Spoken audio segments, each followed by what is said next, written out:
எதிர்க்கட்சிகள் முழக்கத்தால் மக்களவை நண்பகல் 1 மணி வரை ஒத்திவைக்கப்பட்டுள்ளது. அண்மை செய்தியை பார்த்து வருகிறோம். முக்கிய பிரச்சினைகள் குறித்து பிரதமர் பதிலளிக்க வேண்டும் என்று கூறி எதிர்க்கட்சி எம்பிக்கள் தொடர்ந்து முழக்கம் எழுப்பிய நிலையில் 1 மணி வரை ஒத்திவைக்கப்பட்டிருக்கிறது. கும்பமேளா உயிரிழப்புகள் குறித்து பிரதமர் மோடி பதிலளிக்க வேண்டும் என்று வலியுறுத்தப்பட்டுள்ளது. கும்பமேளா உயிரிழப்புகள் குறித்து பிரதமர் மோடி பதிலளிக்க வேண்டும் என்று எதிர்க்கட்சி உறுப்பினர்கள் முழக்கம் எழுப்பிய நிலையில் 1 மணி வரை மக்களவை ஒத்திவைக்கப்பட்டுள்ளது.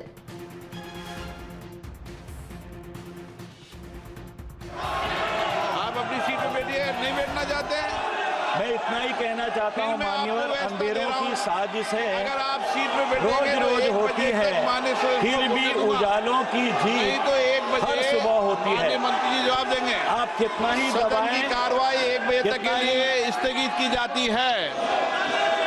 372 1 मिनट नियम 372 के तहत आप विद्वान माननीय सदस्य विषय उठा रहे थे ना, इसलिए मैं बोल रहा हूं आप नियम पढ़ लिया करें। हर विषय सदन नियमों से चलता है।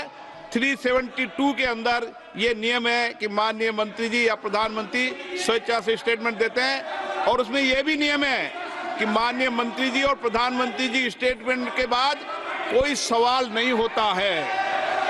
श्री प्रताप सारंगी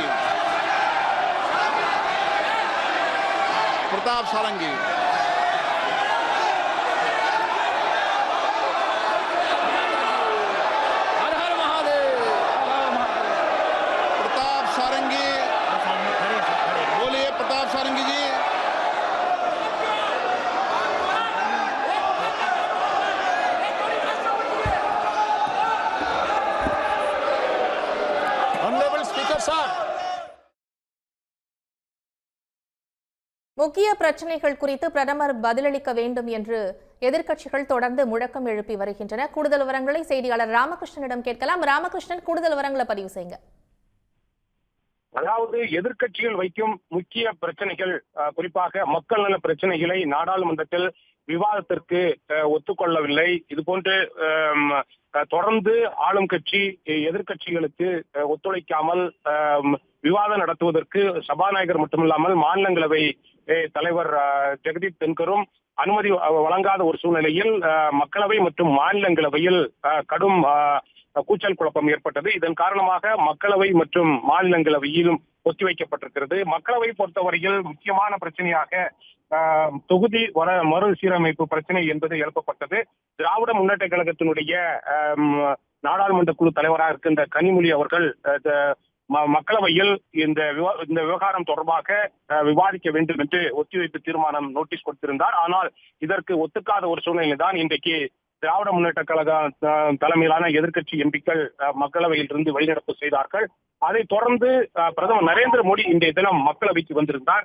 மக்களவையில் வரும்போது பிரதமர் நரேந்திர மோடிக்கு எதிர்ப்பு தெரிவிக்கப்பட்டது எதிர்க்கட்சி எம்பிக்களால். முக்கியமாக மக்களினுடைய முக்கிய பிரச்சனைகள் குறித்து பிரதமர் பதிலளிக்க வேண்டும் என இந்தியா கூட்டணி எம்பிக்கள் தொடர்ந்து குரல் எழுப்பினார்கள். அவையினுடைய மைய பகுதிக்கு வந்து எதிர்க்கட்சி எம்பிக்கள் தொடர்ந்து குரல் எழுப்பினார்கள். குறிப்பாக திராவிட முன்னேற்ற கழகத்தினுடைய நாடாளுமன்ற குழு தலைவராக இருக்கின்ற கனிமொழி தலைமையில் திராவிட முன்னேற்ற கழகத்தினுடைய எம்பிக்கள், அதே போன்று காங்கிரஸ் உள்ளிட்ட எதிர்க்கட்சி எம்பிக்கள் ஏராளமானவர்கள் அவையினுடைய மைய பகுதிக்கு வந்து குரல் எழுப்பினார்கள். பிரதமர் பேசி முடித்ததுக்கு பிறகு, அதாவது இன்றைய தினம் பிரதமர் பேசினார். அதை முடித்ததுக்கு பிறகு யாரும் இது தொடர்பாக பேசக்கூடாது என்று சபாநாயகர் இருக்கையில் அமர்ந்திருந்த சபாநாயகர் ஓம் பிர்லா தெளிவாக கூறிவிட்டார். இது கண்டனத்துக்குரியது என்று எதிர்க்கட்சி எம்பிக்கள் தொடர்ந்து குரல் எழுப்பிய வண்ணம் மையப்பகுதியில் வந்து குரல் எழுப்பினார்கள்.